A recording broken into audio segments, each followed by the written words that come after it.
12-Sided Stories is for mature audiences and often deals with topics that may be difficult for some listeners. Discretion is advised.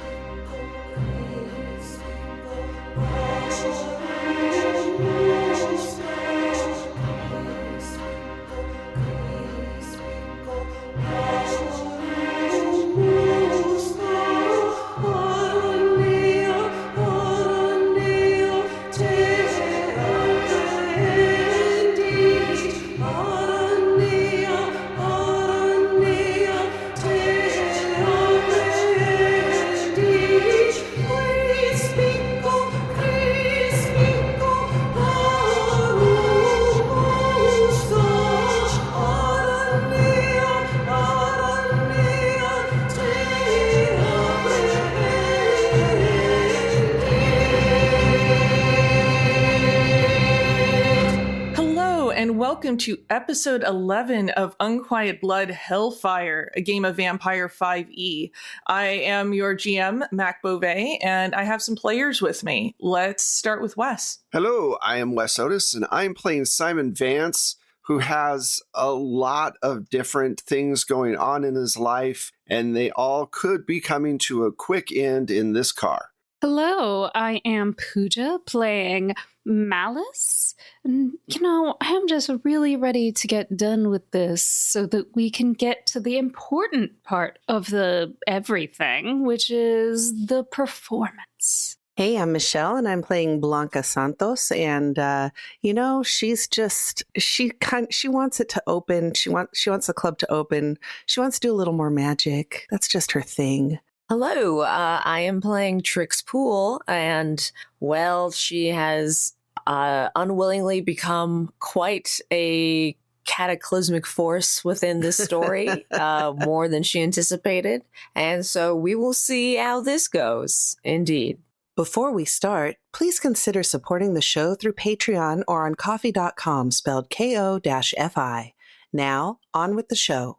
And speaking of how things go, let's talk a little bit about last time. You all got an address for Julia, Trix's mother, and went to said apartment. And there were cameras, and Julia was prepared, popped up on a computer screen talking to Trix, and hinted that maybe she would murder some people, which she did, which were both of Trix's roommates that were dumped and left outside of the unopened Hellfire Club. Some digging around was done in the apartment, and a book was uncovered, a sort of black address book that included Niven's address. There was also the location of where Dahlia Rosier lives, because they've been apparently trying to find her as well.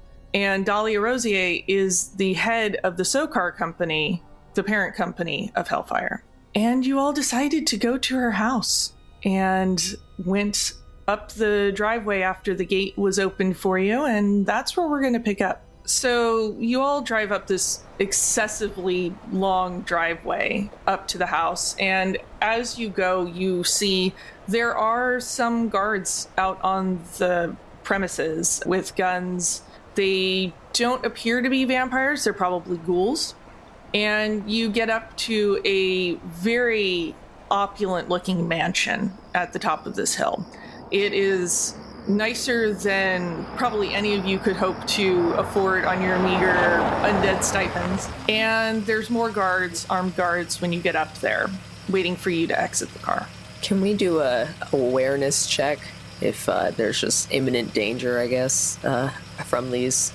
Oh, there's imminent danger, I'll tell you that much. Can I do my heightened senses? Sure. Okay. So it's wits and resolve. Okay. And while she's doing that, was there something else, Trix, that you wanted to do yourself as well? Something you're looking for? No, I think it's too early. It's too early to know. I was just like, are they going to shoot us right now? I think it's my Yes, it's going to be a very short episode. Everyone's dead. Yeah. Do we need to dodge immediately? That's where I'm at. I got a 6, a 7, an 8, and 2 9s. Oh my goodness, you are heightened as fuck. You can tell that these guards are definitely all ghouled. Okay. There don't appear to be any vampires like immediately around you, but you can tell that with a roll that successful, that there is a very old power here, though, that is vampiric, which you can only assume is Dahlia, but even from outside the mansion seems to be radiating a certain amount of power. That's old. I'm assuming you all get out of the vehicle? Yeah. Yeah. As we're approaching, I turn to Blanca. I'm like, do you sense any, like, magical traps or something? I don't sense any magical traps, but I can tell you Dahlia's probably even older than we think she is. Holy shit. Oh, good. Yeah, there's a lot of power here. If we can get her on our side, that'd be great. Well, we're on her side, so, you know, she's got to listen, at least. I just cross my fingers very dramatically. Are we going to approach the front door? I'm assuming there's just like a massive front door or something. There is a security force.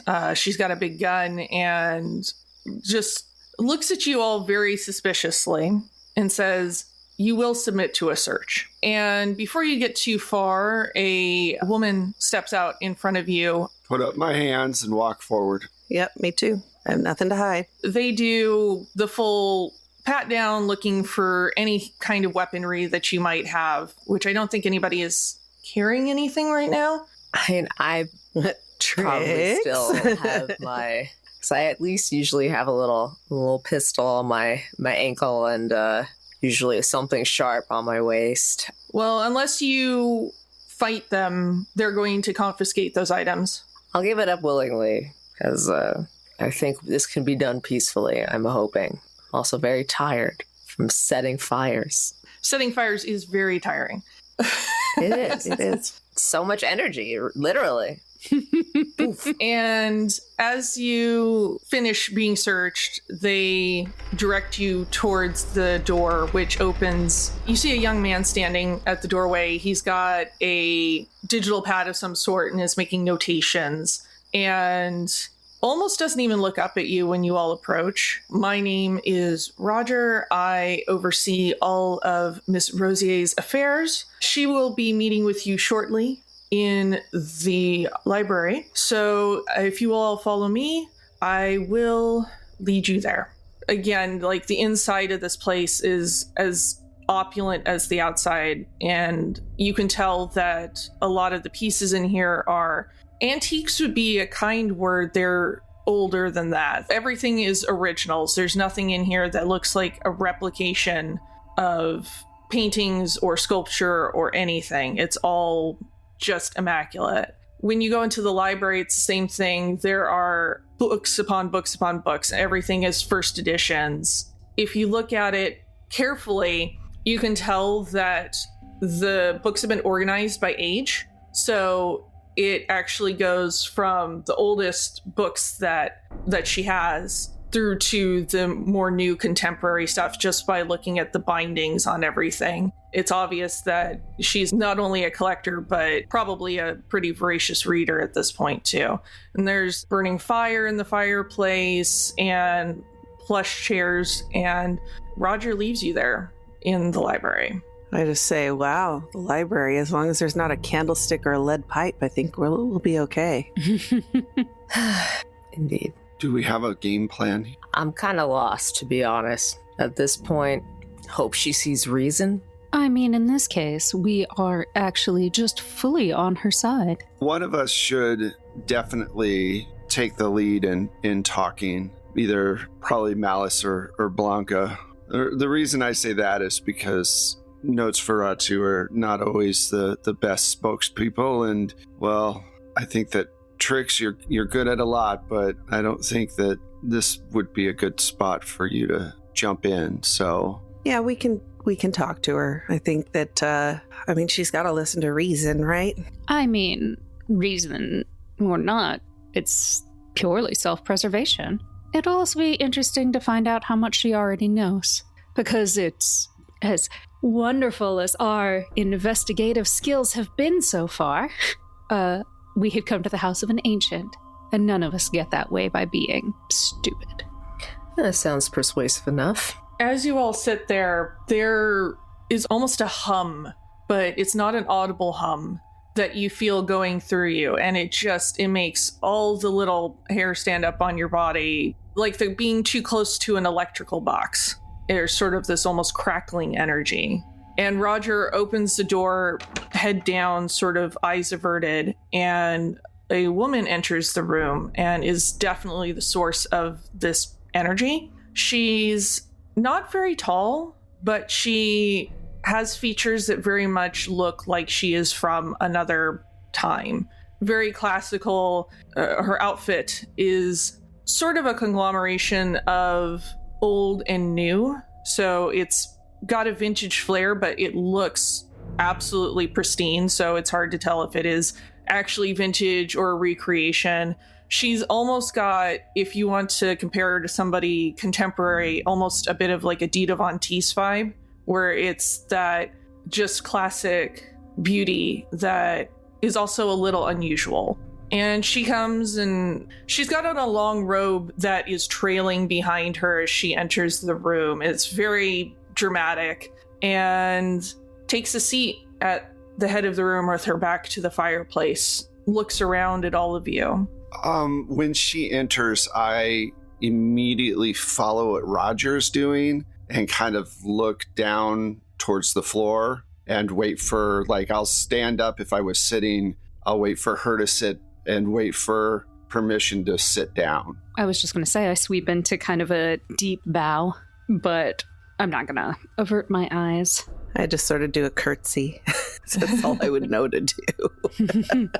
Yeah, I also just kind of, my head is kind of like a more military-esque, like a nod, but respectful. And I do also avert my eyes, but not low, but to the side. I appreciate the display of manners that you all have provided me this evening. I take it that you are employees of mine after a fashion, down a very long chain of command, but I find myself confused as to why you felt the need to come speak with me directly. Well, we have been dealing with the emerging situation with I'm sure you know, so please take no offense if I tell you things that you've already heard about. But we've been dealing with the situation with the rival club that's run by Niven. Niven, yes. And I know that he has been quite the thorn in everyone's side for quite some time. But, as we dug a little deeper, protected your assets, attempted to get ready for this opening, we also found out that it was highly likely that one of the kindred who is quite skilled at eliminating our own kind was sent to find you specifically. And we realized, as we attempted to neutralize that threat, that she had already gotten your address. My body language kind of starts to get a lot more unsure, and my head droops a little lower as she's describing this. And Dahlia picks up on that and looks at you, Trix. Is there something you would like to add? Something perhaps your compatriot has left out? This assassin of Niven's is, like, she really, it's like I can't even get the words out. It's unfortunate, but the kindred of whom I spoke, who is also Niven's head of security, Trix has had the unfortunate connection that it is her side. Well, we don't always get to select our breeding, so I appreciate your coming here despite the fact that your sire is on the wrong team, I believe the phrase is. Niven has been the proverbial thorn in my side for quite some time. I don't know what you know of our history. Only the basest of rumors. Fair. Though, my dear, I would caution you not to interrupt when I am speaking. And I just incline my head. But this silly game has gone on quite long enough, as far as I'm concerned, and I would care for it to be put to bed. Oh, Niven, you have to understand that sometimes when you're in a relationship with someone, you come up with ideas, and when you separate from them, they feel that they are entitled to those ideas, such as vampire clubs. I mean, we've all seen Blade, of course. And it's not a bad point of reference to borrow from, but unfortunately, Niven has taken this game a little too far when I am the rightful owner of this idea and the structure that we should all be following going forward. Of course you are. And as we all know, some men just cannot handle rejection. I'm sure you might be aware, but I would like to say it out loud anyway. He's also trying to take over Sokar. Ah, now that is information that has not reached me yet. Unfortunately, my dear Raffi is trying to protect me out of some foolhardy idea that I need protection, and has, it seems, maybe not given me all the information or dug nearly as deep as you all have. I believe it's the latter. I think Raffi definitely has your best interest at heart, but we have been very diligent in our research. And diligence will be rewarded in time, I assure you. However, let's deal with the matter at hand. Obviously, Niven has some idea that he can take me on, and I'd rather not get my hands dirty with him again. But I'm open to proposals on the best way to deal with this situation, especially because you have been so diligent to this point. And I believe that you can be of some assistance in that regard.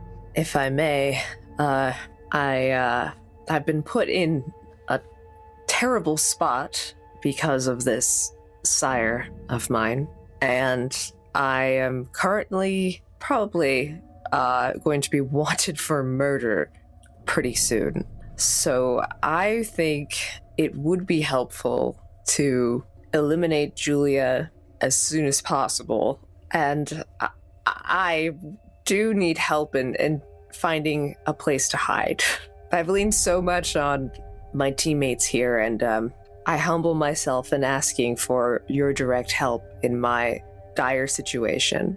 If I may, I think that we need to think about not, going in guns blazing, theoretically, but hitting them where it really hurts in the pocketbook.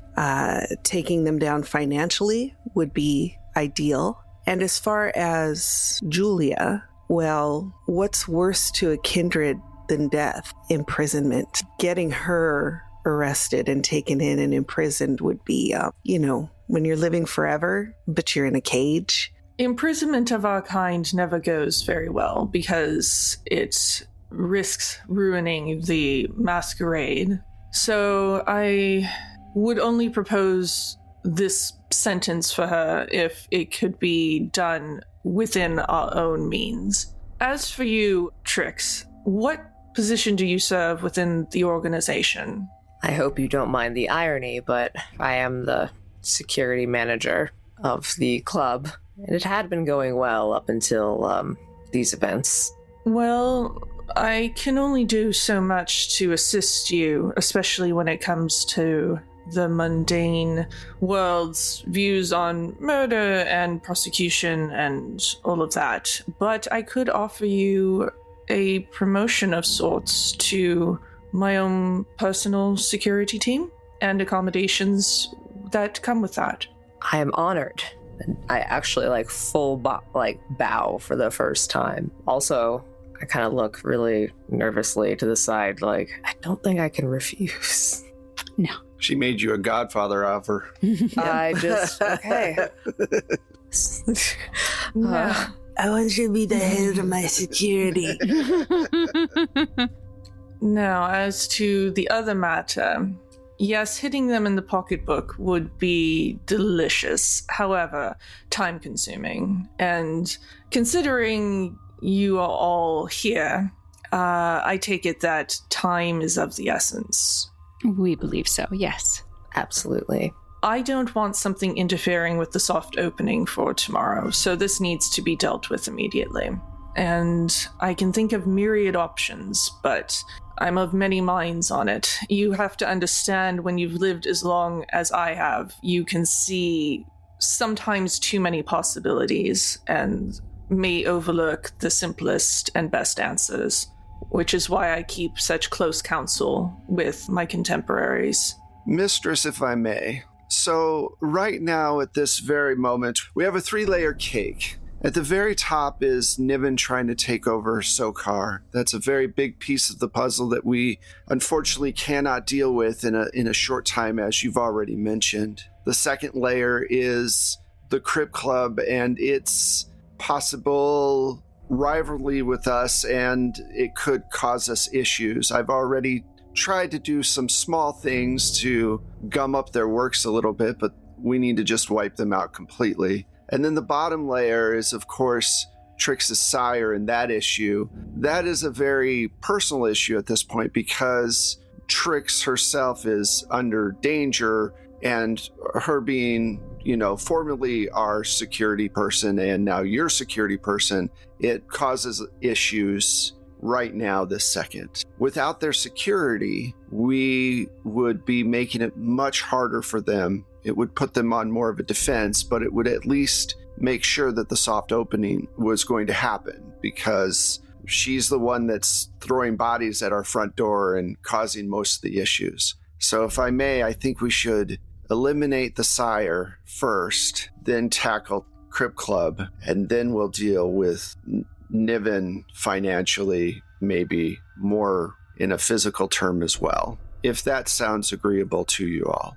You are correct that this is not an easy one and done kind of operation. And I certainly don't expect you to go and try and take on Niven, because he's quite a great deal older than any of you and more powerful because of it. I am normally of the mind of cut off the head of the snake, but this seems more of an issue of sweeping the legs out from under the situation, starting with Julia. I am able to dedicate some of my security force to go with you if you're able to locate and dispatch her. As for the Crypt Club, that will be a significant blow to Niven, and frankly, I'm not above the idea of a little arson. That's definitely doable. I mean, some of us have had practice with that this evening. I just have a tight smirk on my face.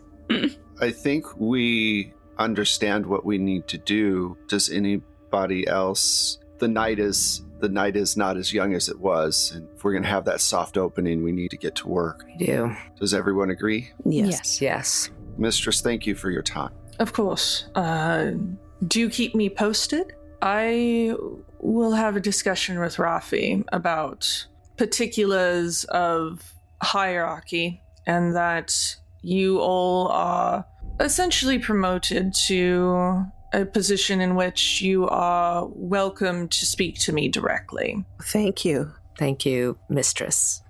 Much appreciated, Mistress. Now, go take care of things and make sure that the opening tomorrow night is a success. It is very important that not only this club, but all subsequent clubs have a wondrous opening if my plans are to come to fruition. Of course. And I start following Roger. And I also ask Roger, hey, so what's the transfer paperwork you guys usually take care of? Don't worry, documents will be in place and ready for you within the next 24 to 48 hours. I will also make sure that the security detail that the mistress is sending along will report to you directly as a security head. Quite overwhelming, but I look forward to being part of the team. I'm just very uncertain. And he just goes, and goes back to entering in and working on his tablet. Like, dang, he's no steward. I mean, you could probably negotiate to have Stuart brought with you, if you're that attached to him. Yeah, I do love Stuart, though he's also very, very qualified and could succeed me as the head of Hellfire Club. So, a conversation for after our assassination attempts. Our successful attempts. Yes. Because it should be more than attempts if we would like to see another night. Yeah, this is kind of an all or nothing situation. So when we get back out to the car and we've driven far enough away, let us all pull over to the side or go somewhere and have a quick meeting about what the fuck we're about to do. Yeah. Yeah, we need a game plan. I have a contact I know that could deal with the Crypt Club part of it, and that would leave us free to then strike at your sire after she's been bloodied a little bit. So Go on. Mm-hmm. let me make my phone call real quick, and then I will see if we can get it moving. And if they can strike tonight, we'll wait for them to strike, and then we will clean up afterwards, as you know, if they escape. Does that sound like a plan? Are you willing to share who this contact is?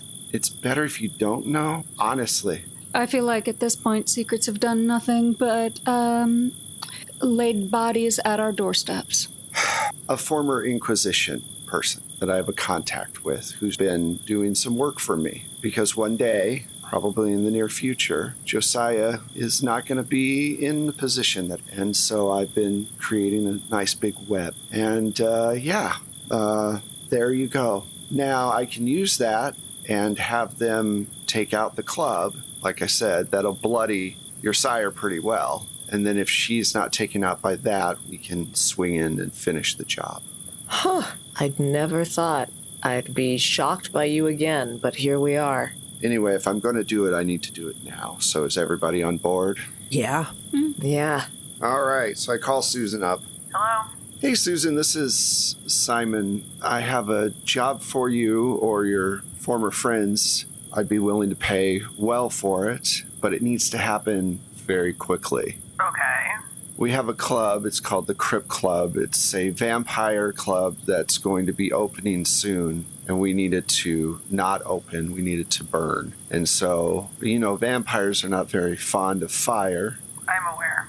So we're hoping that maybe you and some of your former friends or current friends could take care of the issue for us. What would that cost? I am no longer connected with the Inquisition. And I don't intend to be connected with the Inquisition. There are many reasons I left. That's why I'm doing the work I'm doing. Well, then the choice would be to drop an anonymous tip, or you could do it on your own with some people that you do trust. Either way, we're willing to pay for the service, whether it's as an informant or as someone that does it themselves. I'll be honest with you. If you had a vampire you needed me to take out, that I could help with. Setting buildings on fire, not so much my bag. Well, there is one vampire in particular we do have that we could use some help with. And maybe we can do it that way then. It's going to cost you a lot. Well, I figured. I'm not blind to capitalism. What amount would you need? 100K. We can do it. All right, give me some more information about this target. I give her all the information that I can, and if we can lure the person to a particular location with our bait, could you then help us take care of the situation? Yeah, I could probably do that. So, what location are you thinking? You have former experience with this. Do you have one you can suggest? Panicked vampires do not make good decisions. Panicked vampires are often panicked by fire. If you could maybe couple your arson with them being in the building, perhaps where they can run out and you need a confirmed kill, I can sweep in and take care of the problem. Okay, we can do that. How about an hour from now? And I give her the location of the club. I'll be there. All right, so I tell you all this. I go, I know I only gave us an hour to get this all together, but we don't have much more nighttime left. Let me try to get that money. Well, if you work on the finances, I can have Tomas work on the supplies. I can pitch in 30. I invested in Microsoft in the 80s. Well, let me see if I need any of your monies at all. I'm hoping not. I'm going to call up Josiah in a moment. Trix, this is mostly going to be you and your security force setting the fire. So you and Malice can talk about Molotov cocktails and ghouls. Yeah, let's actually break down the best weak points, because we got access to a couple of blueprints. I'm gonna pull up like some of our earlier act info that we had from the Crypt Club from way back. Let's see if we can figure out some weak spots. And I start planning. If you need help creating weak spots, I don't know, I can do corrosive vitae, which acts like acid on non-living things. Not kindred, but on buildings or, things like that. So I just have two last thoughts before we kick all this off that I'm just going to throw out there for you all. I'm willing to bet that they have a safe somewhere in there with way more than 1K in it of spending cash. The second idea, though, one of my specialties is breaking in. I used to do that all the time. So I could possibly break in before the fire starts and cause some mayhem from inside. These are just ideas I'm throwing out. That's actually an interesting idea, because it's doubtful that this safe is actually going to survive, but I may have some experience with larceny myself. We all had our youthful indiscretions, but my skills could be well suited to obtaining this cash that you assume is there, but also possibly some information. So you and I could break in. Why Trix and Blanca set up the fire outside. We break in, we do what we need to do to get to the safe, right? They get the fire going on the outside, we escape, Sire comes out, Susan kills her. If it all goes well, we're heroes. If it doesn't, we're Kentucky Fried Vampires. Indeed. You're so eloquent, aren't you? Yes, certainly a way with words.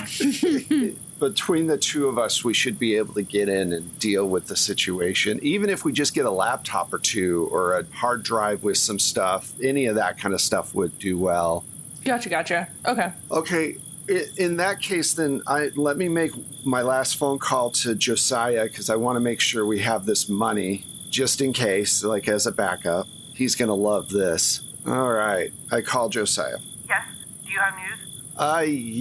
Yeah, I got a lot of news. So we are going to be taking care of the Crypt Club tonight, and we're going to be taking care of their security team so they don't leave bodies at our front door anymore. This order came from Dahlia herself, upper management. But how? How did you end up meeting with her? With someone like her, you don't get a choice on whether or not you meet her or not. She chooses for you, sir. Look, we don't have a lot of time. We need $100,000 to make this happen. I'm sorry, you need $100,000. $100,000, yeah. We have to use some outside security to be able to take care of their security setup, and we need money. We need cash to be able to do that. It has to happen tonight because we've been told by Dahlia that the soft opening tomorrow absolutely has to happen. And I don't want to cross her. But I don't deal with any of the finances. I don't have that access. But you're right. You're right above me, sir. You have to go and get the money somehow. Am I? You clearly don't think so since you went over my head to Dahlia directly. Why didn't you ask her for the money? Sir, I didn't go over your head. She spoke to us. Mainly she spoke to Trix, who was the security person, and she gave Trix a promotion, which was odd, but she gave Trix a promotion to be her own specific security person, so she's no longer under anybody at the club, and this needs to happen. Yes, but you answer to me. It's not the other way around. Absolutely, sir. I understand. I'm just telling you the facts right now. It's not a power play. We were approached. Trix got a promotion, and we were told the soft opening absolutely has to happen. I'm telling you directly because you are my boss. You're my sire. I'm following chain of command. I didn't go over your head to talk with anybody else. I'm giving you the ball to run with to make this all work, but we don't have a lot of time, unfortunately. Let's do a roll. You're going to have to soothe his ego because this sounds shitty as fuck to him. Absolutely. As soon as you said, I need $100,000 to make this work. I need $100,000. That was a little bit of John in there. I need $100,000 in a bag of trunk cocaine. trunk full of cocaine. My God. I feel like this is a manipulation roll. You can do either persuasion or etiquette. They're both the same, so I'll say I'm going to use persuasion. And this is against your sire. You know what? He's pretty cheesed off. I'm debating making this a contested roll. I think I'm going to do that versus giving you a bar to hit. Hold on a second. Let me Right. get some dice. I need $100,000 and 2 helicopters. 2 turntables and a microphone. And a goat. Don't ask. All right. It's going to be 6s for our successes, and it's going to be whoever has the most successes. And remember, you learned this from him, so... Oh. I learned it from watching you, Josiah. Oh, he rolled like shit. I have 3 successes. I have 2. Oh, shit. Really? No. 9 and a 7. I rolled 8 dice and I got 2 successes. Oh, that's funny. Wow. Yeah, he has the same amount as you. He beat you by 1 die. Beat my bow on die. Oh, let's see. Oh, this is nice. We haven't had a lot of failed rolls or contested rolls, so I'm very excited now. Listen, Simon, you learn from the best, and the best is me. I don't think that you are as sneaky as you think you are. You figure it out. You want to be big man? You figure it out. And he hangs up the phone. Okay. We'll find the $100,000 the other way. Let's get this going. I've just been staring at Steinman, so I'm just looking like... He just said no to helping us with something that Dahlia told us to do. So he just literally handed me a card I can play later. Assuming we survive to play it. If we don't survive, then we don't have the card, sure. But he gave me a card, and I will play it later. All right, let's do this. Well done. Okie dokie. So I guess I am going to be contacting Stuart to... Well, because I have men from Dahlia. It isn't enough to do this without the Hellfire people. For some reason, I assumed it was like supplementary.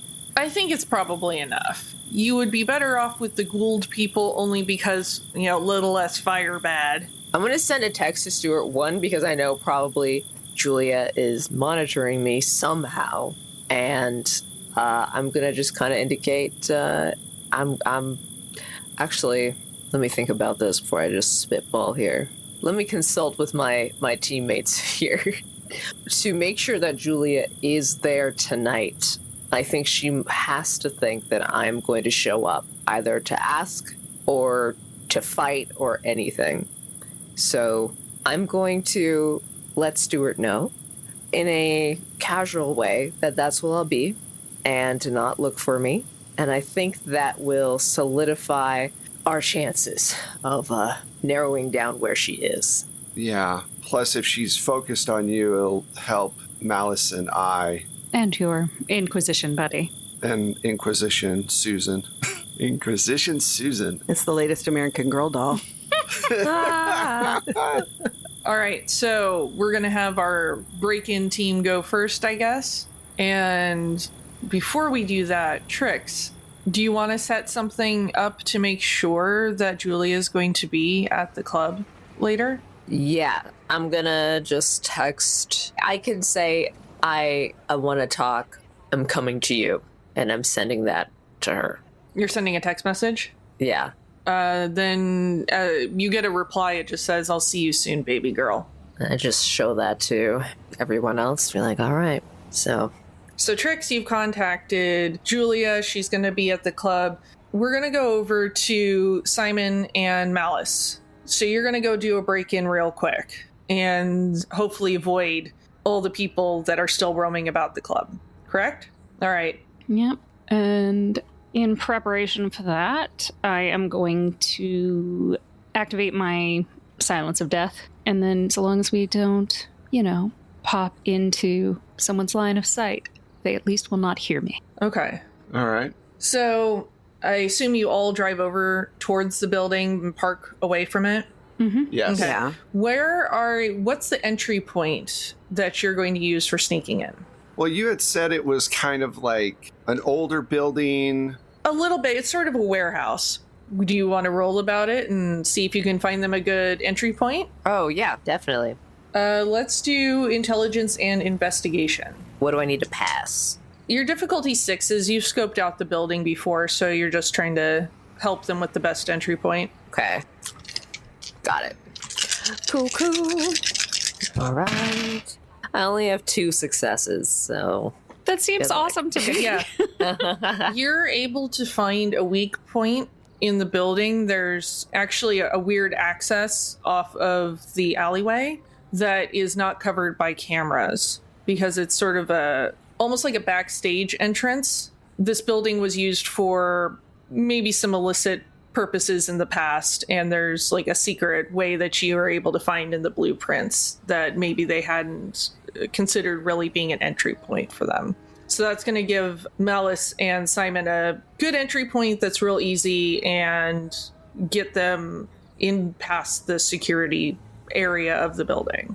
All right. Sounds good. Let's do this. Definitely better than the sewers. Being Nosferatu. All right. So from Malice and Simon, I want to go ahead and get your first stealth check. I'm going to say your difficulty is going to be 7s, and I want to know how many successes you each get. All right. I got 4 successes. Ooh. I got 1. All right, Malice is carrying the load here. Yeah. As usual. And is very much taking the lead, and you kind of wind through passageways. You're really on top of hearing if anybody is coming, and there's like a real close call, but you manage to step back at just the right time to not get caught. And you find yourself at a series of doorways. They're not marked, so you need to find which of these doors is going to be the most likely to have something of value behind it. And you can do that one of a couple of ways. You can do an investigation about it, or you can do an awareness to see if there's something else going on a little more supernaturally. I guess it depends on if you want to do more of a mundane roll or if you want to do something that's a little bit more kindred forward. How's your awareness? I have a little bit of awareness. We'll pick whatever's best and go ahead and roll either intelligence and investigation or wits and awareness. Definitely wits and awareness. All right, difficulty is 7s. Tell me how many successes you get, please. Ooh, 2 successes. I was like, oh, only 1 success. But then I was like, no, that line is underneath the 9. Yay. I got a 10, a 9, and 2 7s. Holy moly. Wow. Nice. Wow. Nice. Finally. Malice, you feel this, but just not to the same degree that Simon does. There's something weird behind one of the doors. It feels like when you've been around Blanca's magic. Okay. So do you feel that? Because there's something massive going on behind that door. I nod All right. Should we go in? and do that kind of like after you gesture. Coffee, putting my life in danger. All right. So I go up gently, see if I can open the door without making any noise. I don't know if you want to do break-in, stealth, or what do you want to do? The door opens without noise, and inside is a pretty bare storage room, but there is a safe inside. But there's some kind of barrier around it that feels magic. You can try and approach it and see what happens. You can try calling your magic expert who can maybe do tech support for you on the phone. Yeah, I think the second one is definitely, I'm not going to be like, I wonder what happens if we get near. Yeah. Oh no! I'm perfectly fine. Just call the person who actually knows what the fuck she's talking about here. Hey, Blanca. Yes? So we've run into a magical barrier that seems to be around this safe. Have you tried turning it off and turning it back on again? Oh, no, not that kind of support. Okay. Charming. Could you help us with this? Sure. What, is there anything glowing? Yes. Yes, there's a red glow and a blue glow. Okay. Any geometric patterns? No, none that I can... Okay, then I think I know what to do. And it's going to be a roll about it. Yeah. So let's do your... Which one do I cut, right? boss? Let's do your intelligence and occult. I have a 7, a 9, and a 10. Oh my god. You guys are rolling so good. So it does seem to be pulsating in sort of this blue and red. You know that the blue is going to be... Well, you know that they're in a bad situation because both variables of this barrier without actually having somebody there to break the spell is going to be difficult for them. Basically, if they reach towards it, depending on the light that's going on at the time, it's going to be blazingly hot or cool to the touch. So they basically need to work at cracking the safe during the blue flashes, because if they're in contact with the safe while it's flashing red, it's going to basically set their hand on fire. Okay.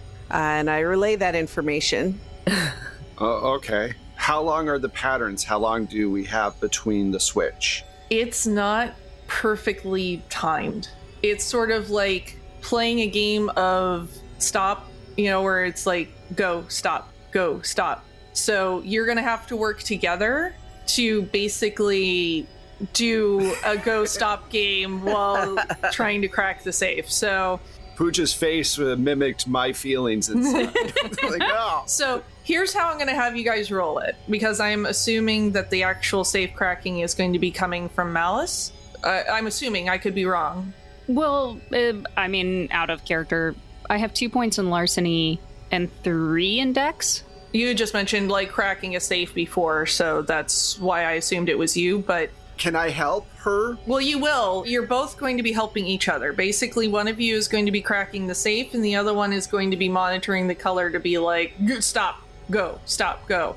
And depending on how your rolls marry together, you could be in trouble or not. Does that make sense? Oh, this is going to be good. So I guess I'll crack and you, because it sounds like you have better awareness than I do, which would be what this needs to be. Yes. Great. So I'll crack, you watch. All right. So it's going to be Dex and Larceny. Difficulty is going to be 7s because it's not that difficult to actually do the cracking. But I'd like to know how many successes you get. And then Simon, I'm going to have you do wits and awareness. And this is going to be the trickier part. So your difficulty is 8s, and I need to know how many successes you get. All right.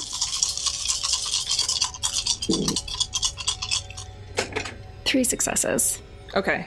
Jesus. Okay. 4 successes. Shit. Wow. All right. So since you guys got more successes than I was expecting, which is awesome, because it was going to be 1 success per code number, and it's usually 3. So you got your 3 successes.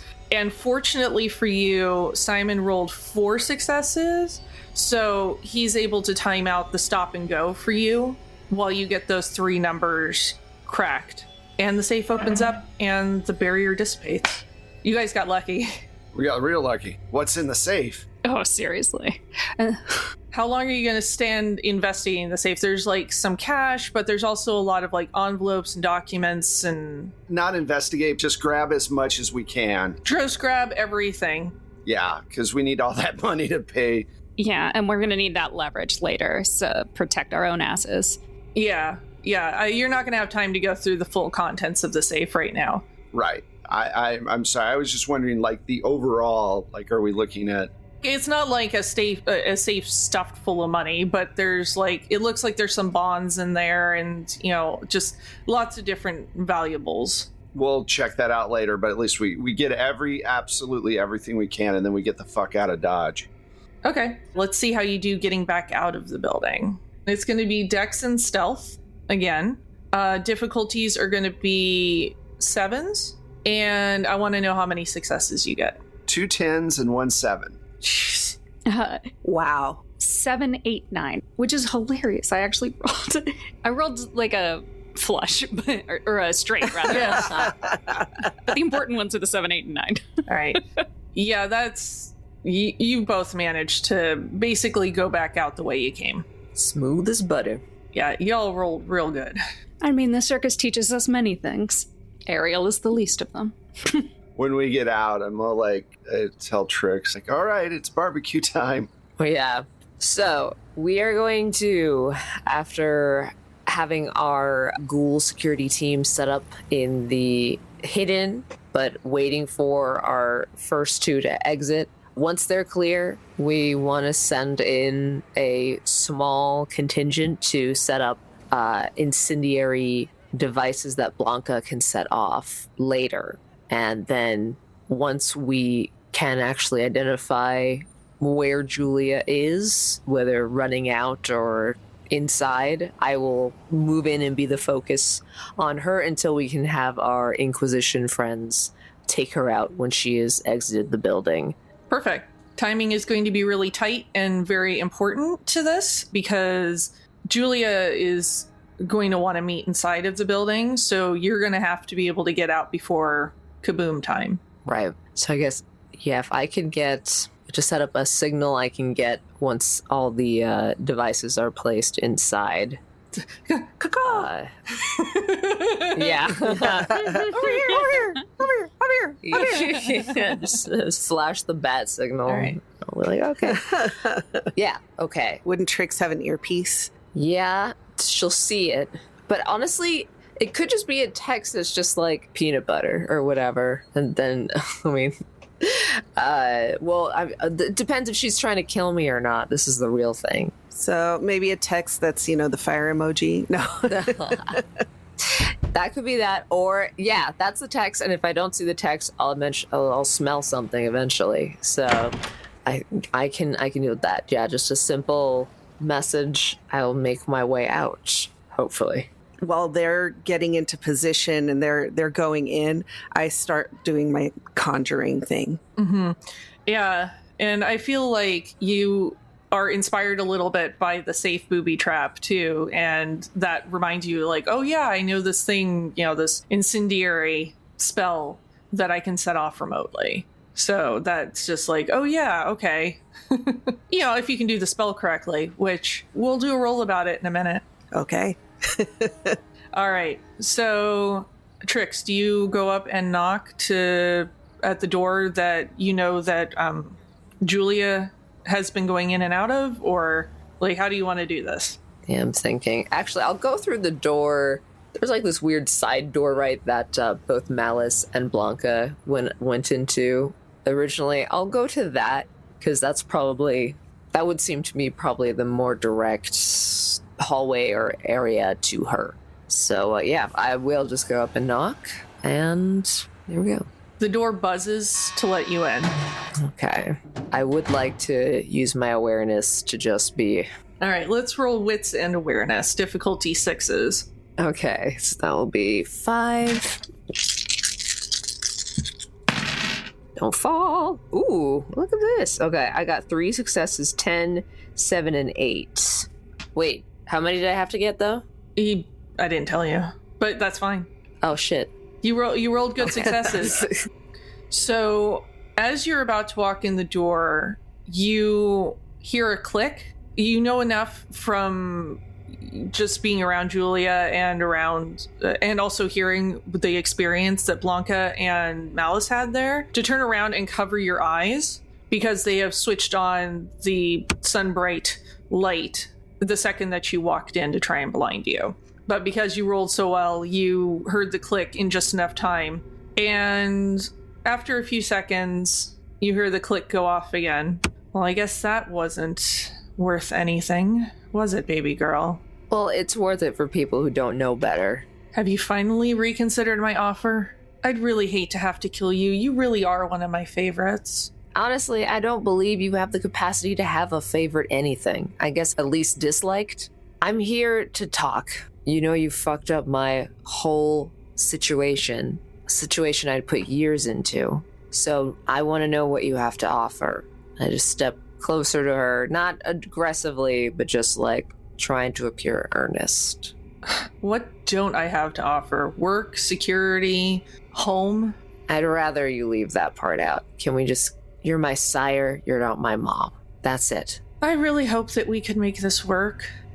I don't have much other choice right now. So I am here and listening, but it makes sense why I'm angry, right? This isn't strange. This isn't unstable. This is normal. This is normal to be angry at you. You know what you've done. I take it that's a no then. It's honestly, I'm asking why. Why am I your least disliked? Why am I even worth your time at this point? Because you're the most like me. More than you know. Listen, darling. This is really very simple, and I'll make it very simple for you. You accept my offer or you don't, and I need a yes or I need a no, and I need it right now. What?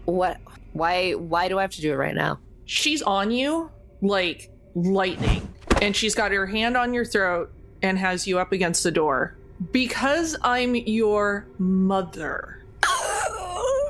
My mother died. You killed my mom. I can never, ever, ever replace her with you. My eyes are closed. You killed her, you know you killed her, and I could never, ever, ever accept you as part of my family. I could never love you. I could never do that. And it's just babble. Unless she hits me or something, I'm gonna keep saying that. Just full, no, you're not my mom. Then I guess we're done here. And she tightens her grip on your neck and starts to reach for something at her side. No one pat me down. Yeah, I am gonna go for a weapon. So, let's do a dex and brawl. Okay, that's all been 5. Yeah, difficulty is going to be 8. I knew you were gonna say that. And she's right up in my face. Man, for the sake of buying time, I might have sacrificed myself. I hope you guys appreciate it when I'm dead. Okay, I got two 8s. Everything else is, no. Okay, you're still fast enough that you manage to catch her off guard. You take the knife and you bring it up and swipe it across her cheek and leave this like deep cut right across her cheek. So while this is happening, Blanca, you see the last of the security team leave the building, and the last one gives you a thumbs up and moves away from the building. Okay, I text the fire emoji, and then I cast my spell, which I'm assuming is intelligence and occult, or is it wits and occult? I want to make it wits and occult because I feel like that's more casting magic is less of a thing of the mind and more of, the spirit heart kind of thing, if I can be real fancy about it. And difficulty is going to be 7s. Okay. I got a 9. Oh. Well, that's good. So you're casting, what is this like?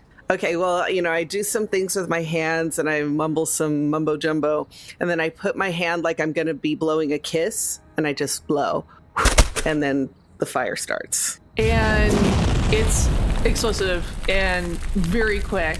So you hear the building, you hear all the rumbling and everything. It happens faster than you were expecting.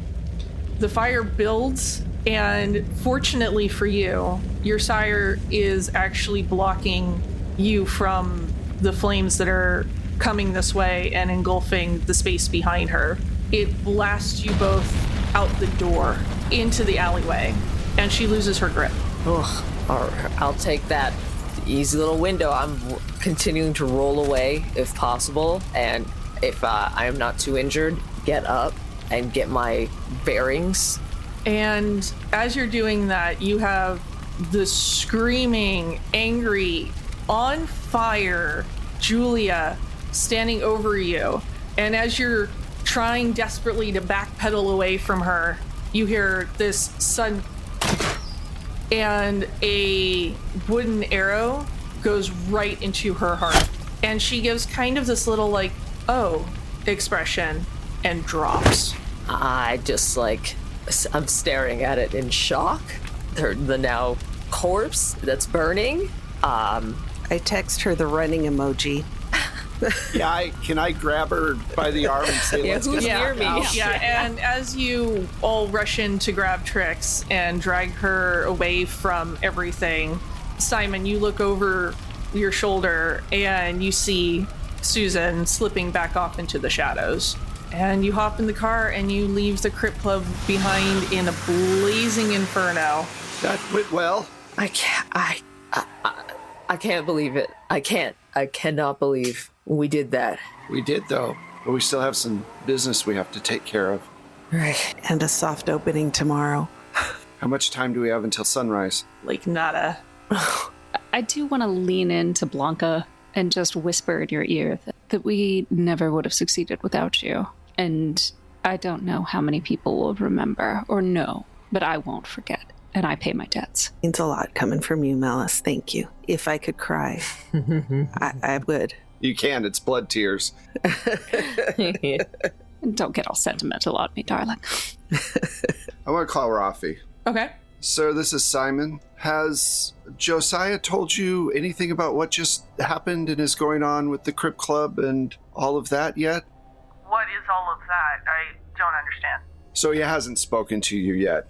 No, he's been off sulking somewhere. Dahlia approached Trix and gave her orders to take out the Crypt Club. I called Josiah to let him know what was about to happen and to ask his help from the club, him being my immediate boss, and he got upset with me, thinking that it would be a good idea not to help. We were successful. The Crypt Club is no longer there. We blew it up, and we dealt with their security, so no more bodies will be showing up. The soft opening will happen, and Trix is now the head of Dahlia's security team. With all of that, sir, I tell you this with kind of a heavy heart, but I can't keep dealing with my loyalty to Josiah and my loyalty to the club. So we need to figure out a way to move forward, because if I call and tell him that I need help from the club and he gets upset with me, then it's an issue. I will have a conversation with Josiah.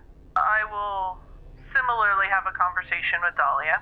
But if you've accomplished all that you say you've accomplished, then we owe you thanks and accommodations.